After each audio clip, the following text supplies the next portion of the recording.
E aí, pessoal, estamos aqui para mais um Café com Grana. Hoje eu tenho a honra de receber Camila, uma mega trader pernambucana, mais uma pessoa com o nosso sotaque para representar aqui e para trazer a mulherada junto para a bolsa, não é isso, Camila? Bora, vamos lá. Pessoal, para quem não conhece, a Camila ela se formou em arquitetura, né, Camila? E aí Isso. mudou de profissão. Hoje ela é trader e ela vai nos contar um pouquinho da experiência dela também e também como foi o processo individual da educação financeira dela, né? Vamos lá, Isabela. Essa pergunta é o tipo da pergunta que me fazem muito pela internet, né? Pelo Instagram, que é a ferramenta que eu mais uso, por uma questão de comodidade mesmo. Apesar de que eu acho que o YouTube dá muito mais para a gente discorrer melhor sobre os assuntos, porque a gente não precisa ter tanta pressa, né? Instagram é uma Uhum. coisa muito rápida, YouTube aqui a gente tem mais tempo para conversar.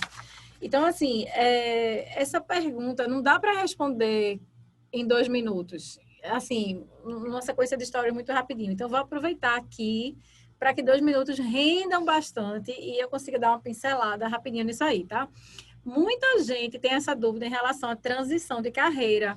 E é uma dúvida, assim, muito genuína, porque é um aspecto muito importante da vida, né? É uma coisa muito decisiva. Você decidir se você vai olhar para trás e você vai ou somar uma outra atividade, ou se você vai dar as costas para aquela outra atividade que você fazia e realmente canalizar tudo para outro lado. Então, assim, eu gosto de falar sobre esse assunto de transição de carreira, como te falei hoje até mais cedo, me fizeram essa pergunta por lá e assim, por mais que a gente tenha vontade de falar sobre, porque é um assunto que todo mundo quer saber, vamos encurtar aqui a história aqui para te dizer o seguinte. Particularmente, respondendo aqui a tua pergunta, eu sou uma pessoa que eu sempre fui muito, não é que eu seja assim muito desapegada de estar mudando de ideia o tempo inteiro, não é isso. Mas eu sou assim, eu estou fazendo uma coisa. Se tem outra que me faça mais feliz e que tenha a me prometer, a me entregar mais do que aquilo ali que eu estou fazendo naquele momento, eu sou desprendida nesse sentido, sabe? De saber olhar para trás e dizer assim, não, gostava muito disso aqui, massa, continuo gostando, continuo admirando, mas tem uma outra coisa aqui que para mim eu acho que vai ser melhor. Então, assim, sempre fui a pessoa que não teve muito apego em relação a o que é que eu fazia até então, é isso que eu quero fazer até morrer, não necessariamente. Uhum. Então, tu encurtasse muito a minha história quando tu falasse que eu era arquiteta e que depois eu tinha ido para... que eu tinha virado trader, né? Na verdade, em arquitetura, eu fui trabalhar na empresa familiar do meu pai. Aí, por conta disso, eu fui fazer engenharia civil. Então, assim, foi um desafio para mim ter voltado para a faculdade já um tanto mais velhinha, porque ali eu tinha o quê? 29 anos. E a ideia ali era sucessão de carreira da empresa do meu pai e tal. E acabei que depois de ter vivido aquela experiência de empresa familiar, eu vi que não era aquilo que eu queria, e aí eu fui abrir uma empresa de comércio de produtos naturais, que não tinha nada a ver com minha área de arquitetura. Então, só estou falando isso para vocês verem como na vida, às vezes vale a pena, até para você ver se era aquilo mesmo que, sabe, iria te completar, iria de certa forma, assim, aquietar teu coração, de dizer que você vai realmente fazer aquilo ali Uhum. para sempre. E virei dali franqueadora. Quando eu vi, eu estava com lojas em shopping e, assim, nunca tinha imaginado aquilo e foram coisas que aconteceram em decorrência da dedicação. Eu acho que Uhum. eu tenho eu não tenho medo de errar, eu sou muito desprendida em relação a isso, mas quando eu decido, pelo menos tentar, eu me dedico muito, muito, muito, muito, muito a fundo para que aquilo ali dê certo. Então, por isso, acabou rolando esse projeto de franquia. Depois dessa franquia, eu tive a mini indústria de laticínio. Depois dessa mini indústria de laticínio, foi quando eu conheci o mercado.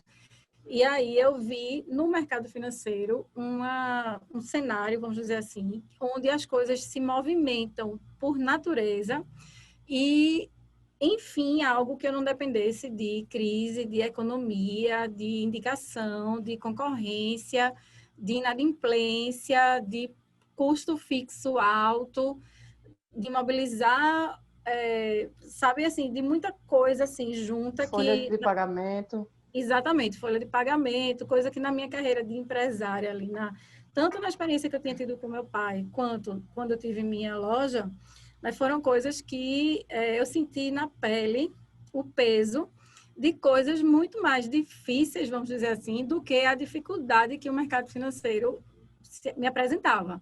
Então, quando eu vejo hoje em dia algumas pessoas terem medo dessa história de, vou decidir se eu vou ser trader, se eu não vou ser trader, se eu vou estudar mercado, se eu não vou estudar mercado, eu penso que não tem como eu opinar na vida daquela pessoa, porque é uma característica muito própria, sabe? Ou a pessoa é desapegada dessas coisas, eu digo assim, até de lugares, de pessoas, de tarefas, de coordenada geográfica mesmo, sabe?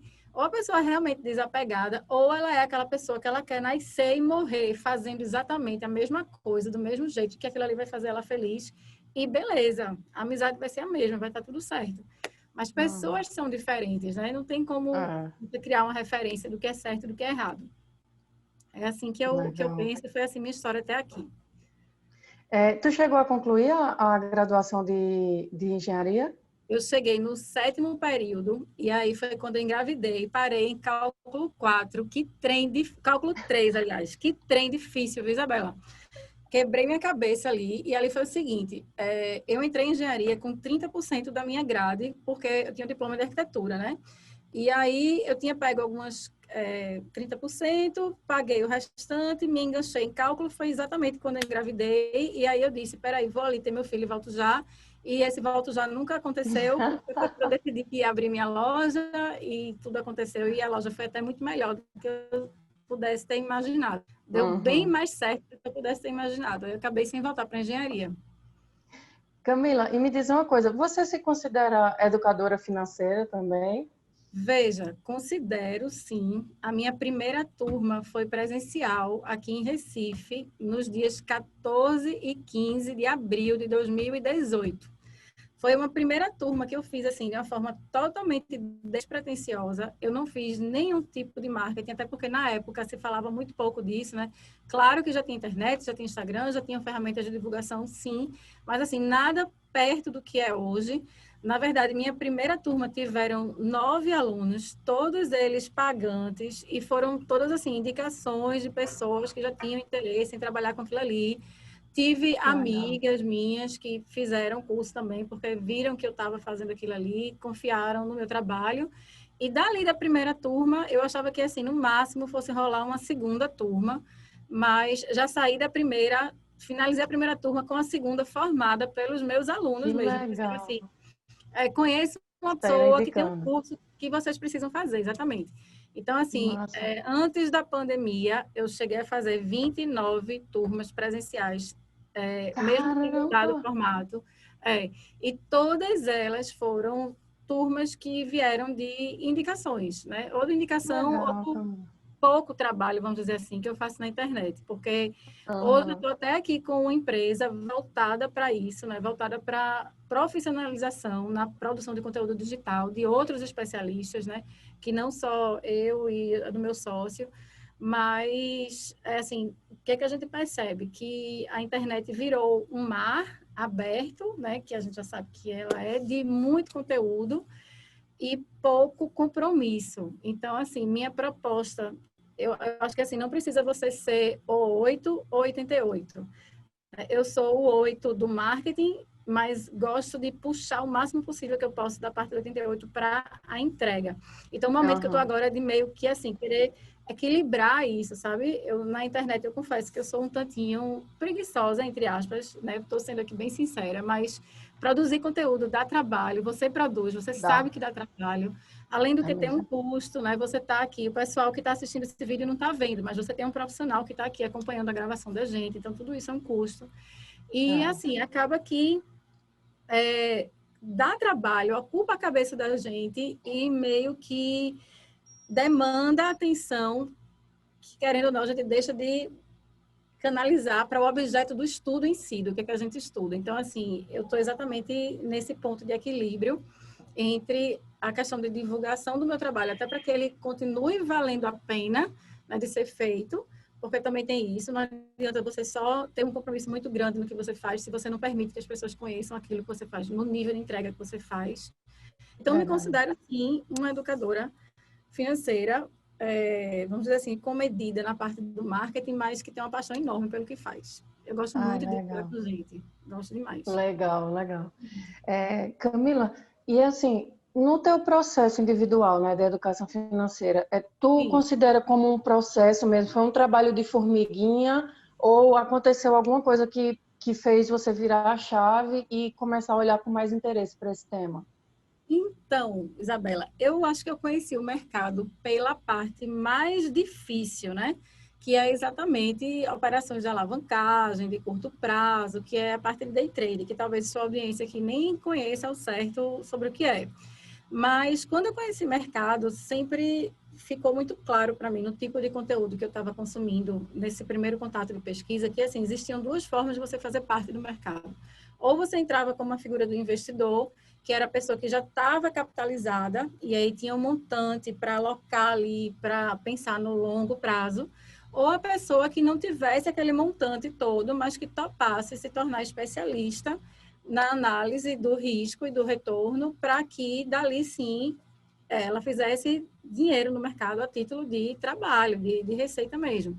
Então, como eu te falei aqui, quando eu conheci o mercado, eu tinha fechado essa minha loja, que nos primeiros 2 anos tinha dado assim muito mais certo do que eu pudesse ter imaginado. Tanto que teve franquia e o Brasil estava voando ali até 2013, 2014, estava tudo ok. Eu me lembro que precisamente em novembro de 2014 eu comecei a sentir que tinha alguma coisa errada com a economia.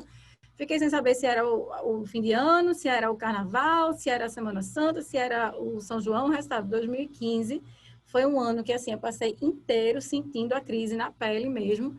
E aí foi quando eu decidi, eu vim sustentando, literalmente, né? Sustentando o negócio ao ano de 2015, ao longo de 2015 inteiro. Quando no final de 2015 eu decidi encerrar aquele negócio, e aí eu precisava de uma outra atividade que eu pudesse começar com um custo fixo muito baixo, né? E que eu, literalmente, o sentimento que eu tinha ali era de que eu estava começando do zero. Então, ia ser um trabalho de formiguinha, sim. Eu precisei, inclusive, respondendo até a pergunta que eu fiquei de responder hoje mais cedo no Instagram, que eu te falei, né? Sobre o meu começo. As pessoas perguntam muito, você já vivia de day trade antes da educação? Aí eu sempre digo assim, que eu tenho duas formas de responder isso. Ou eu dizia assim, não dava para eu viver de day trade logo não, porque, na verdade, meu custo fixo era de 90 mil reais e faltavam 2 mil reais para eu conseguir pagar minhas contas de day trade. Ou então eu posso dizer assim também, dava demais para eu viver de day trade e ainda sobrava 300 reais, já que eu fazia 2 mil e meu custo fixo era mais. Então, assim, está mais relativo essa pergunta, mas se você vive ou não daquilo ali, de uma determinada receita, depende do quanto a pessoa fantasia que seja o custo fixo daquela outra pessoa. Qual foi a fórmula que eu usei para mim, naquela que eu desmontei a minha vida, sem apego nenhum? Eu olhei para trás e disse assim, o que eu preciso fazer para, entre aspas, assim, ter o luxo, né, de pensar em poder, de uma forma confortável, começar a cumprir minha jornada daqui para frente sem precisar sentir o peso do dragão, né, soprando no meu pescoço, que era aquele peso da responsabilidade do custo fixo muito alto. Então, assim, eu sempre fui uma pessoa de hábitos super simples, graças a Deus, me adequo a qualquer realidade que se apresente. Então, ali, na época, eu estava com a loja, estava faturando super direitinho, dinheiro guardado, tudo certo. Sustentei ela ao longo de 2015, massa, mas na hora em que o cenário mudou, o país quebrou, minha loja fechou e que eu precisei me reinventar dali para frente, eu não tive apego nenhum em literalmente desmontar minha vida e começar a minha jornada de estudar day trade com um custo fixo super, super, super reduzido. E acho que aquilo ali foi o que fez funcionar bem para mim, sabe? Talvez se eu tivesse me apegado tanto à loja, eu tivesse sustentado ela, mesmo que quebrada, mesmo que deixando prejuízo por muito mais tempo, ou talvez eu não tivesse topado começar a estudar mercado financeiro pelo fato de não ter uma garantia de receita fixa ali inicial naquele momento, sabe? Naquele momento eu fiz uma escolha. Eu poderia ter parado para procurar um emprego que pagasse minhas contas fixas sem eu precisar mexer no meu padrão de vida. Essa era uma opção. Mas não era isso que eu queria. Eu queria, assim, mais uma vez, diga aí qual é o preço de poder parar tudo para estudar algo novo. É reduzir meu padrão de vida, pronto. Eu vou fazer isso, é uma escolha, vamos para frente. Entendi. Então, assim, você tomou essa decisão olhando para os números, né, de qualquer forma. Mas antes disso, Isso. sempre foi fácil para você tomar decisões financeiras? Esse assunto sempre foi leve e fácil de lidar ou não? Veja, não é que seja um assunto leve, um assunto fácil, é um assunto que demanda uma responsabilidade grande, né? Principalmente porque aquela altura do campeonato era 2017 e eu já tinha um filho de 4 anos. Caramba. Assim, existia um grau de responsabilidade alto naquela decisão que eu estava tomando? Sim, com certeza. Mas se tem uma coisa que eu posso garantir por mim, é até onde eu vou para conseguir uma coisa que eu estou querendo ali naquele momento. Então, quando eu coloquei na minha Uhum. cabeça que eu ia entender aquilo ali, eu sei que quando você olha para os dados, né, não são animadores, vamos dizer assim, quando você olha para as estatísticas, para os resultados que os brasileiros constroem, né, com isso. Você olha assim, você diz assim, poxa, será que eu devia realmente investir nisso aí? Mas quando você pensa numa amostragem que é proporcional à forma como a educação é colocada na internet hoje em dia, você entende exatamente porque os dados são da forma como eles são. Né? Porque a Ah, informação não é controlada, os educadores financeiros que botam a cara na internet para ensinar sobre esse assunto, muito menos.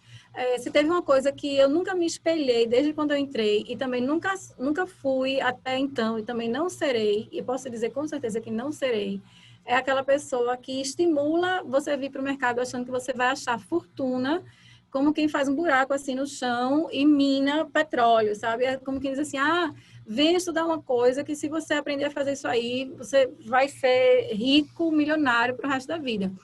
Tem gente que vai para a internet para mostrar que faz todo dia uma pequena fortuna no mercado? Tem. Acho isso legal. Assim, fico feliz pela pessoa que ganha, mas assim, eu não acho que seja uma boa referência, sabe, de entendo. espelhamento, porque acaba que as pessoas Exato. olham de fora e dizem assim, poxa, olha ali aquele cara, todo dia ele está tirando 10 mil do mercado, tem dia que ele tira 15 mil, tem dia que ele perde 5, tem dia que ele perde 10, mas ele muito mais ganha 20, ganha 15 do que perde. Então, assim, eu acho que essas referências, esses graus, assim, de valores, né, quando você mostra isso, você acaba conduzindo para que outras pessoas queiram entrar no mercado por aquele nível, quando na verdade aquilo ali é um caminho que vem muito mais anos para frente do que um começo, sabe? Então, Uhum. por exemplo, eu vou ser muito sincera com você. Eu nunca fiz num dia no mercado mais do que R$ 2.000. Porque esse é um valor que, para mim, é ok, é massa. Então, qual é a minha batalha? Minha batalha é o poder do conhecimento, é você saber o que você está fazendo. É você entender que você não domina o mercado, entender que o mercado é realmente um organismo vivo, ele tem vida própria, ele faz o que ele quiser. E cabe a gente gerir risco, escolher regiões que a gente queira fazer parte de uma determinada movimentação que o preço faça. E eu sou muito do pé no chão, sabe? E apesar de trabalhar com day trade, que é um negócio que envolve muito risco, envolve alavancagem, assim, vamos dizer, em outras palavras, né? É a galera, da vida louca, assim. Eu, particularmente, não sou essa pessoa da vida louca. Então, eu sou muito mais de entrar devagarzinho. Primeiro, eu quero sentir o movimento. Se ele for a meu favor e eu puder proteger, eu entro mais e saio, faço realização parcial a parte de um lucro, né? Um pouquinho, e aí já não envolve mais risco naquela operação. Então, assim, eu não sou a pessoa do tudo ou nada. E para a maioria das pessoas, day trade é uma operação de tudo ou nada. Por quê? Porque é possível você fazer um capital financeiro enorme com uma quantidade de contratos maior, porque com a alavancagem da corretora você não precisa de tanta margem, e aí não adianta a gente entrar aqui num papo muito técnico, mas assim, imagine que é possível você pegar R$ 350 na conta da corretora, operar com 10 contratos, fazer 10 pontos e ganhar R$ 1.000 em 5 minutos. Então, assim, isso é possível. Isso é possível. Não significa dizer que a pessoa vai fazer aquilo todos os dias. Então, o meu lado, minha ótica é mais assim. Eu não vou nunca estimular a pessoa que está começando a operar no mercado agora a entrar com 10 mini contratos. É só para ilustrar aqui. Quando a gente está Entendi. negociando um mini contrato, a gente está negociando aí na casa dos 50 e tantos mil reais, que é a cotação que o dólar está agora. Então, quando você pensa assim, 10 mini contratinhos, são mais de meio milhão de reais que a pessoa está negociando. E isso com a margem de garantia de R$ 350. Ou seja, para mim, onde é que está o problema do day trade hoje? As pessoas não sabem usar a alavancagem. A alavancagem é uma coisa que é feita para ser usada a favor das pessoas. Mas elas não sabem usar isso a favor e acabam elas mesmas usando contra elas. E aí é a história do veneno, né? A diferença entre um veneno e um medicamento é a dose. Assim é a alavancagem, mesma coisa. É assim que eu vejo. Entendi. E houve alguma influência da tua família em relação à educação Não, nunca financeira? tive ninguém da família que operasse mercado. Quando eu era criança, meu pai investia alguma coisa em ações, mas assim, tudo por telefone, naquela correria, liga para a corretora liga lá para a Bovespa fecha a ordem, quando fechava a ordem, o prejuízo já estava feito. Mas assim, não foi uma referência, vamos dizer assim, para mim não. Entendi. E da escola, Camila, tu teve alguma influência? Não, Também pouquíssima, não. pouquíssima. Eu saí do colégio em 2000. Em 2000, o colégio não falava sobre educação financeira. Infelizmente, não se É, falava, não. é verdade. Você lembra qual foi o seu primeiro investimento? Posso ser muito sincera com você. Meu primeiro investimento foi um computador para trabalhar. As pessoas têm muita ideia assim de que investimento é necessariamente uma ação, é necessariamente um fundo, uma operação de hedge. Para mim, investimento é tudo aquilo que traz uma receita, né? Independente de ser ativo ou passivo. Eu acredito muito no poder do trabalho. Na verdade, eu acredito pouco nessa história de enriquecer, entregando dinheiro para que o mercado trabalhe por você e construa fortuna no longo prazo. Eu sou da corrente de que, assim, o que constrói dinheiro de verdade é trabalho. Você pega o trabalho, você faz dinheiro, aí sim, você pega o dinheiro e bota no mercado, para o mercado trabalhar para você. Mas achar Verdade. que a fortuna vai vir necessariamente do mercado, eu não concordo, não. É verdade. O mercado pode te ajudar a potencializar, né? Mas É, para tirar o dinheiro todo de lá é bem difícil. verdade. Na tua carteira de investimentos, tem alguma posição de longo prazo ou você está sempre colocando tudo no day trade? Não, veja bem, eu estou agora com duas piadinhas, né, na carteira, que é IRBR3, que é a IRB, né? E a Livraria Saraiva, veja que coisa. Porque o que é que eu penso hoje, né? Até a gente estava brincando aqui agora, dizendo que Saraiva deu o sinal de vida. Eu sou muito da assimetria. Eu gosto de, por exemplo, o que é day trade? É você estudar algo que ou você perde pouco, ou você ganha um resultado que é melhor do que aquele pouco que você arriscou. Então, assim, eu tenho até uma brincadeira que diz que quando eu entro numa operação e não sou estopada, eu só saio se eu levar um coice do cavalo. Como que diz assim, vou daqui, porque eu sou insistente, Isabela, eu sou muito insistente. Quando eu tô convicta num negócio, que eu sei para onde está indo, eu tô ajustando ali a vela, eu sei que ele está andando, eu sei qual é a movimentação que ele está fazendo, eu fico até o final, porque, sabe, eu gosto de saber o que eu estou fazendo, eu não gosto de sentir que está sendo uma sorte, uma eventualidade de estar ali. Então, assim, tem esse lado. E no swing trade, eu confesso que eu sou muito conservadora no sentido de que, por exemplo, antes dessa história da pandemia, bolsa lá nos 120 mil, né? Todos os papéis super bem, obrigada. Mas como minha escola sempre foi muito gráfica, eu olhava para aqueles gráficos e dizia assim, meu Deus, tudo muito caro. Como quem diz assim, tudo muito longe de zero. Então, assim, claro que eu não estava torcendo para vir nada do tipo, né? E que eu nem podia controlar, nem podia imaginar que nada do tipo aconteceria. Mas, assim, eu ainda sou uma pessoa, apesar de mexer com o mercado, eu sou uma pessoa resistente a pensar que posso ficar com meu dinheiro preso no meio de um gráfico, sabe? Que eu não consiga nem realizar o lucro e também, ao mesmo tempo, fique muito refém de assistir aquilo ali, dar uma correção muito forte. Então, assim, Entendi. confesso que isso é uma coisa que eu ainda entro muito devagarzinho, ainda sou muito desconfiada, eu gosto de assimetria, eu gosto de cotações que estão perto de zero, como que diz assim, se for para esquecer aquilo ali no longo prazo, eu prefiro entrar numa cotação que, claro, você escolhe um papel que mostre graficamente que tem a liquidez, ou seja, que se movimente, né? Não adianta você entrar num papel que ele nem anda para um lado, nem anda por outro. Mas, por exemplo, Saraiva foi, quando eu olhei, eu disse, eu vou entrar, porque não tem nada para perder.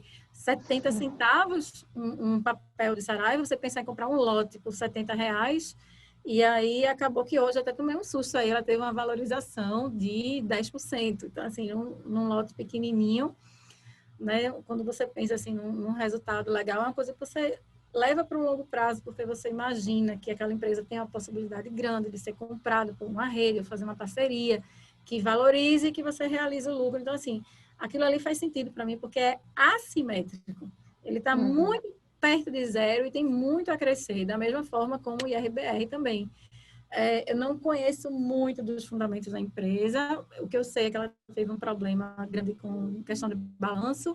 Entrei ali na casa dos R$ 6,07. Ela chegou ainda a cair por alguns dias, mas agora estou feliz porque ela ligou o foguete, né, e está começando a decolar aí. Então, meu estilo é esse, é entrar devagarzinho em empresas que sejam realmente baratas e que eu sinta que tem um horizonte positivo interessante para buscar.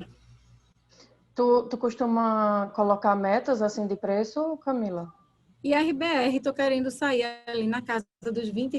Por quê? Porque eu estou querendo corrigir, eu quero pegar, né, em termos de resultado financeiro, mais ou menos a metade da queda de março, que foi a primeira queda da pandemia, né? Porque eu realmente acredito que quando ele atingir aquela cotação ali dos R$ 20, aquela região de 50% daquela queda vai produzir uma movimentação de queda que eu espero que fale fundo para pensar em retomar a alta. Então, eu pretendo realizar o lucro ali naquela região, porque eu imagino que aquela região vai produzir uma correção. Quando ela produzir aquela correção, eu entro de novo e pego a expansão da movimentação mais uma vez. Esse é o plano. Camila, e renda fixa? Tu tens na carteira? Não tenho o menor interesse, Bela. Na verdade, essa palavra assim, de renda fixa, na verdade, me dá até um pânicozinho. Eu sei que para muita gente isso é o que as pessoas mais querem na vida, mas assim, quando eu penso em renda fixa, eu penso assim, puxa vida, isso deve ser algo que realmente não vale a pena de jeito nenhum. Posso estar super errada aqui, tá? Posso estar super errada. Eu sei que, assim, como educadora financeira, estou me comprometendo em estar dizendo isso aqui. Mas a verdade, se você está aqui me fazendo essas perguntas e quer que eu responda de coração, esse é meu perfil, minha amiga. Eu não vou dizer a você que eu morro de vontade de entregar um capital que vai render um negócio bem perto de zero para o longo prazo e que eu vou ficar com aquele dinheiro preso. Se eu quiser dar, se eu quiser emprestar, se eu quiser viajar, se eu quiser queimar, eu não vou poder porque está preso na renda fixa. Esse não é o meu perfil. A verdade é essa. Então, mas o objetivo aqui é ser sincera mesmo, tá? É. E o objetivo, como eu sei que realmente seu trabalho é em cima de sinceridade, essa é a minha dose aí de vida real. E tu lembra qual foi o teu pior investimento? Mas assim, é porque, Bela, a minha visão de investimento é muito assim. Eu diria que um pior investimento tivesse sido talvez assim, uma decisão errada, um tempo perdido, mas assim, nem disso eu me arrependo, sabe? Eu acho que tudo que você investe, por exemplo, minha loja, eu peguei tudo que eu tinha, coloquei na minha loja e ela deu certo por 2 anos e depois não deu mais. Eu diria que isso foi um pior investimento? Não, não diria. Quanta coisa eu vivi, quanta coisa eu experimentei, quanta coisa eu aprendi. Então, assim, até um plano que dá errado, eu acho que mais ou menos como uma ação, assim, sabe? Que você aloca um capital numa ação esperando que o longo prazo ela se valorize rápido e aí vem uma pandemia e ela dá uma desvalorizada, mas assim, acho que tudo está no plano, tudo tem que estar no plano. Até quando dá errado, tem que estar no plano. Então, assim, não Entendi. tem uma coisa assim que eu me arrependa, que eu diga assim, oh, meu Deus, não faria nunca mais. Não. Eu acho que dá para ver que assim o teu perfil empreendedor casa muito com o teu perfil investidora, né? É Mas muito legal isso.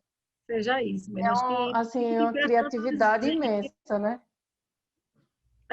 eu acho que assim, talvez para tanta, por isso que para tanta gente day trader parece assim, pânico, é muito risco.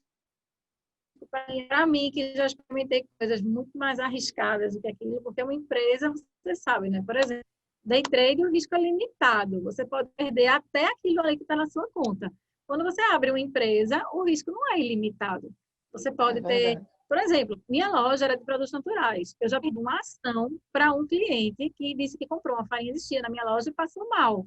E ele colocou na justiça e eu tive que Caramba. pagar R$ 6.500, porque o juiz julgou que o cara tinha razão, que ele passou mal comendo farinha e comprou a mim. Então, assim, isso Nossa. para mim, uma empresa, sim, é um risco limitado, porque poderia ter passado ali uma ação na justiça. Quando eu fechei a loja, eu tinha uma funcionária que estava com 2 meses de gestação, então eu tive que sustentar a gestação dela por 6 meses depois do fechamento da empresa. Então, assim, isso para mim é um loss grande, né? Porque no mercado a gente Uhum. chama quando tem uma perda, né? Quando a gente realiza um lucro, eita, levou um stop loss.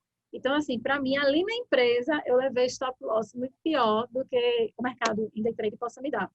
Quando eu tive que Entendi. assumir 6 meses de salário sem estar com a loja aberta, quando eu tive que pagar uma ação na justiça sem ter tido culpa, ali sim, para mim, era um negócio que dói, machuca, porque não foi uma escolha minha, é uma coisa incontrolável. Uhum. E o que não te ensinaram sobre dinheiro que você pretende ensinar aos seus filhos? Só depende de você. Vá atrás e faça o seu. Não deixe ninguém pensar que você é obrigado a ter um salário fixo, uma expectativa em cima de que ou o governo ou algum empresário vai ser o responsável pelo seu sustento. Eu acho que, assim, eu ensinaria para o meu filho sobre dinheiro, que não tem nada mais valioso do que o conhecimento. Tanto o conhecimento quando ele aplica, quanto o conhecimento que ele sabe e consegue replicar. Eu acho que conhecimento é assim a coisa que você mais consegue se valer, vamos dizer assim, em qualquer cenário, em qualquer lugar, em qualquer tempo, em qualquer crise. Porque, por exemplo, quando você pensa em fazer dinheiro, né, você pode fazer dinheiro vendendo o seu tempo, que é muito comum na CLT. Você pode fazer dinheiro investindo, quando você é um mega investidor qualificado, né? Tem muito dinheiro, você não precisa nem entregar seu tempo nem seu conhecimento, você só entrega seu dinheiro e aquilo ali já se multiplica por ele mesmo, beleza. Ou você pode investir o seu conhecimento. E aí, o conhecimento é uma coisa que você pode se valer dele financeiramente falando, tanto aplicando o conhecimento na prática, quanto repassando o seu conhecimento adiante. É uma outra, não deixa de ser uma outra fonte de renda. Está você aqui fazendo um trabalho na internet, um trabalho muito sério, compartilhando o seu conhecimento, e eu tenho certeza de que existe uma estratégia por trás daquilo ali, afinal de contas, existe uma entrega, né, o que está feito, o que está sendo feito aqui. Então, o conhecimento, eu acho que é uma coisa que você entrega sem aquela sensação de que você está tirando algo de alguém. Você, na verdade, está compartilhando algo que você investiu tempo para deter aquele conhecimento, e nada mais justo do que você compartilhá-lo com outras pessoas. Entendo. É verdade.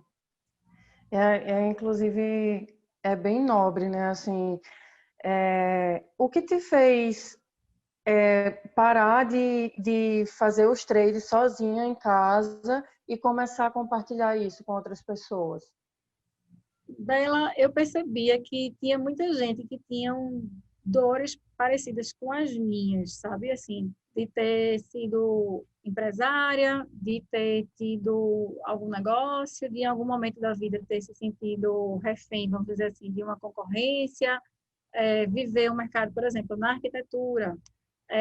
Eu amo arquitetura até hoje, mas assim, é um ramo que a concorrência é muito difícil. Normalmente os projetos são fechados por metro quadrado. Tem uma escala, Uhum, claro, né? Mas assim, projetos de tantos metros quadrados até tantos metros quadrados, o preço do metro quadrado do projeto é mais ou menos X. Então, assim, tem uma uhum, prostituição, entre aspas, né, em cima daquilo ali. Porque se você coloca um orçamento na casa ali de R$ 50, isso aqui eu estou falando de muitos anos atrás, tá? Sempre tem um uhum. colega que faz uma proposta de 47, já que você ofereceu por 50. Então, assim, essa história de você relacionar o seu trabalho a referências que o próprio mercado cria e você não consegue controlar, gera uma certa dorzinha na pessoa que está ali se colocando na vida com a cara a tapa para aprender e para ser boa naquilo ali. Então, quando eu comecei a Uhum. ensinar mercado, eu pensava assim, que devem ter outras pessoas que também topem adquirir uma especialidade muito grande numa coisa para exatamente não precisar mais depender de oportunidades de mercado, de crise, de inadimplência, de concorrência, de nada disso. Então, assim, eu Uhum. meio que procurei buscar, formar a minha tribuzinha de pessoas que pensassem parecido comigo. Nunca fui a pessoa, assim, de buscar a riqueza no day trade, né? Assim, é possível você ficar rico no day trade? É. Mas, assim, eu particularmente, assim, até hoje não acredito que... Não é que eu não acredito, tá? É possível.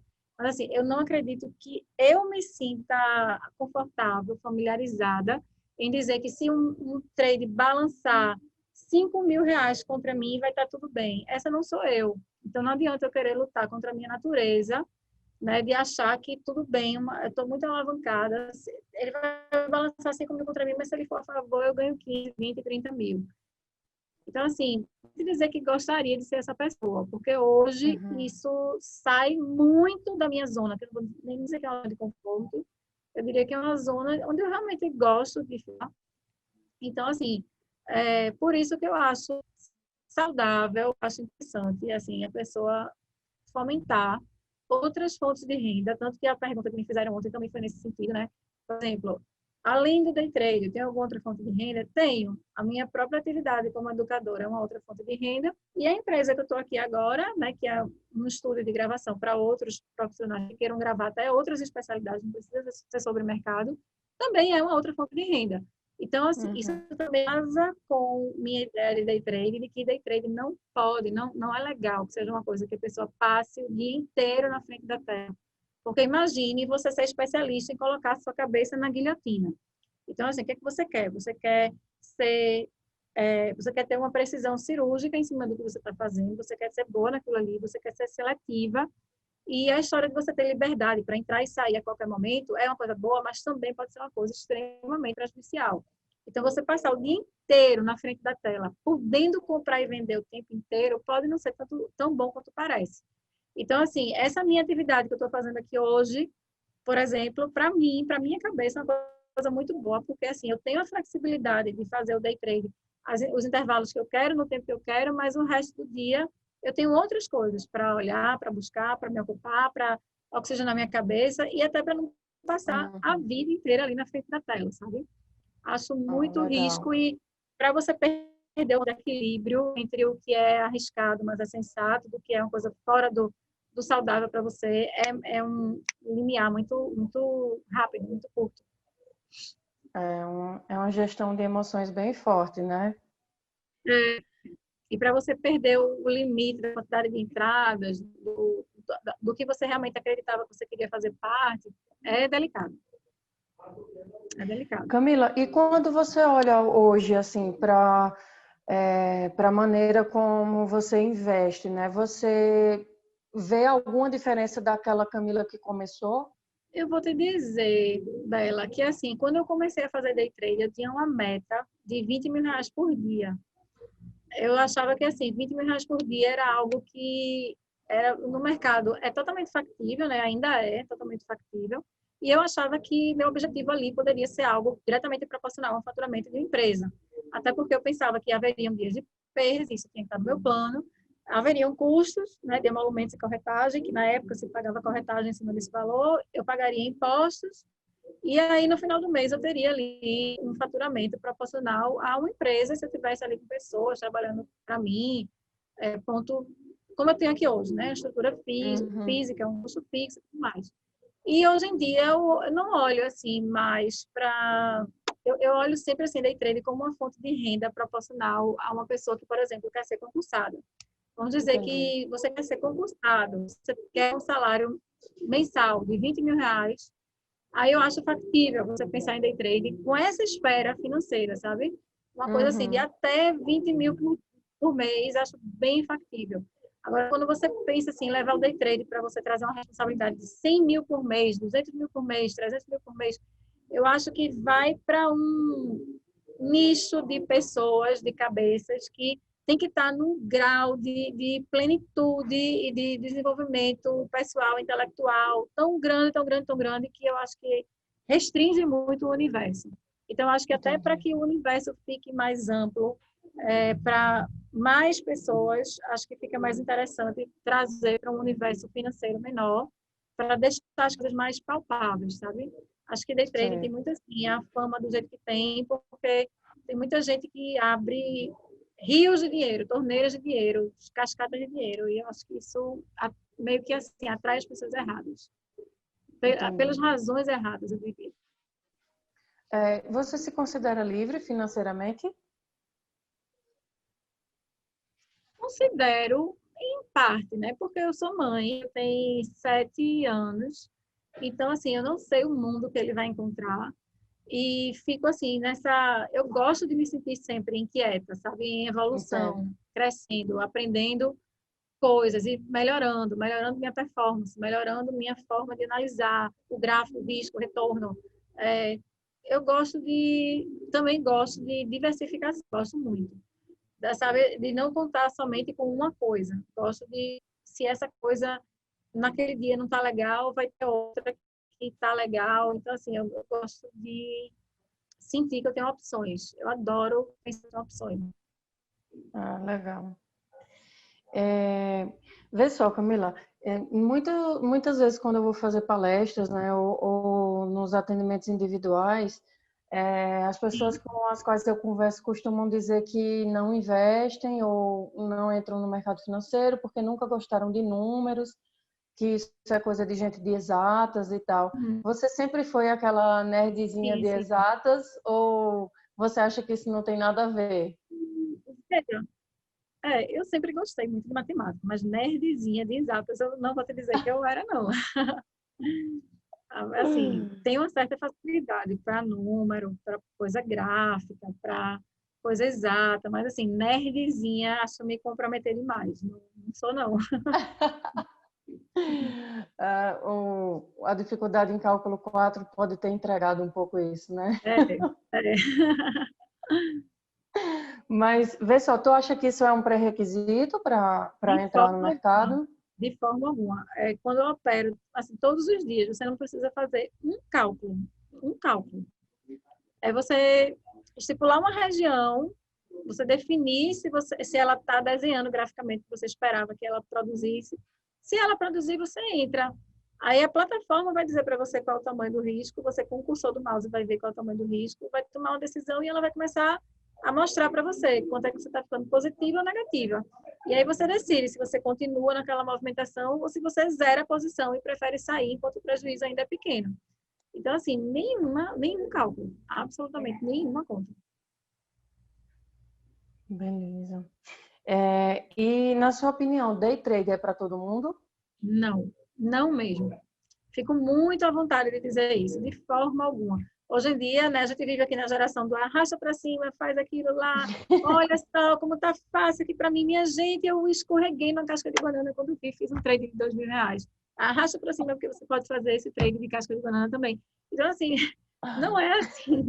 Não é assim. Eu já vi, assim, já acompanhei mulheres até também, educadoras na internet, de assim, mostrar coisas assim, tô no salão de beleza, deixei meu celular na bolsa, esqueci de travar o teclado, sem querer fiz um trade aqui, fiz R$ 15.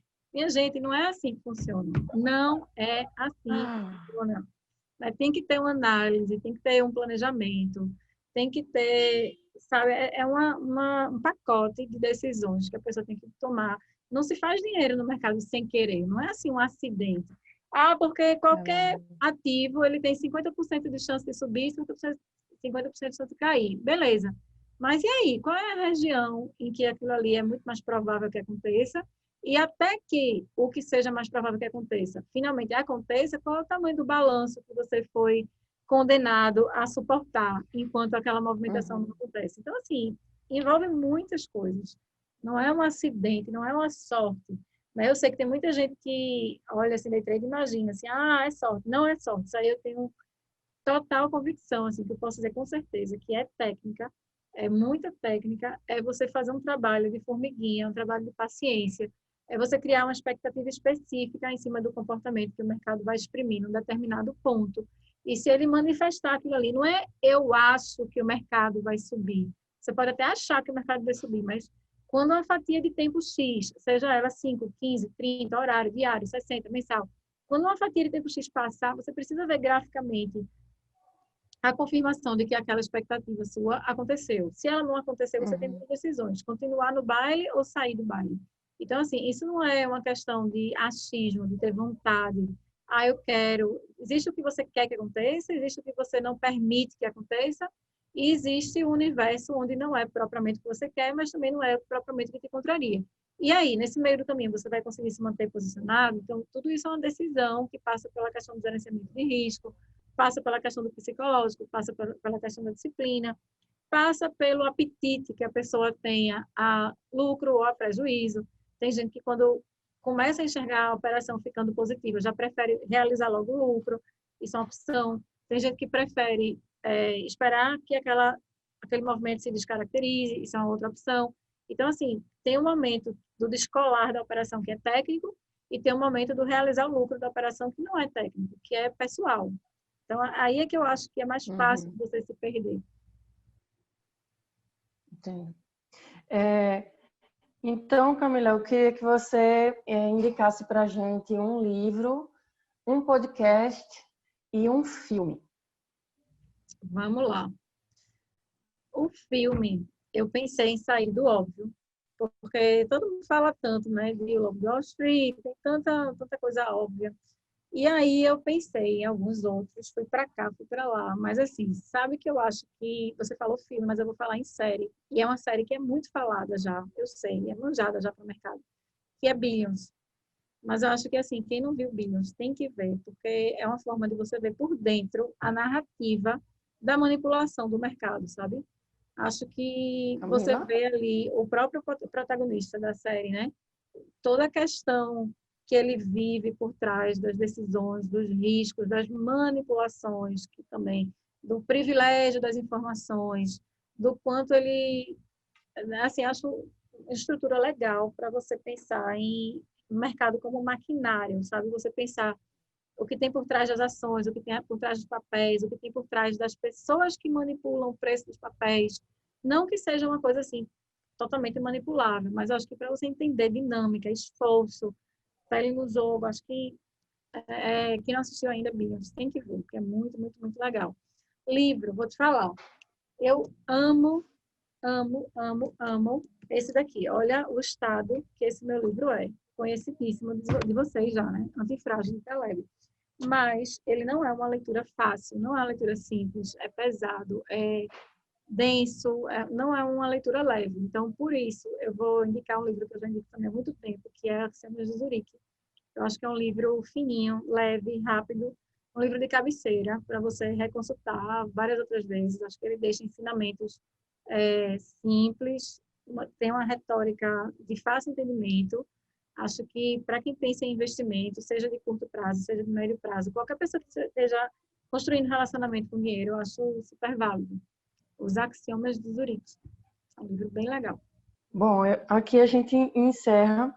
Eu queria te agradecer, Camila, pela tua participação aqui.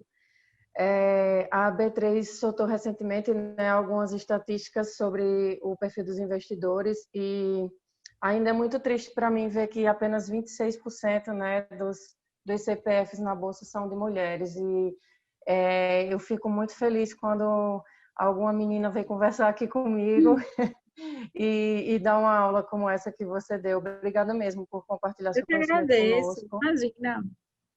Conte comigo. Se quiser fazer outro conteúdo, me chama, que eu adoro falar. Peço até desculpa aí, que falei bastante. Não, que é isso, Camila. A gente adorou receber você aqui. Obrigada mesmo. Imagina. E fique à vontade para voltar sempre que quiser, tá bom? Só me chame tá que bom. quem mais vem sou eu. Tá bom, então. Obrigadão. Obrigada a Beijo. você, Beto. Um beijo. Tchau, tchau.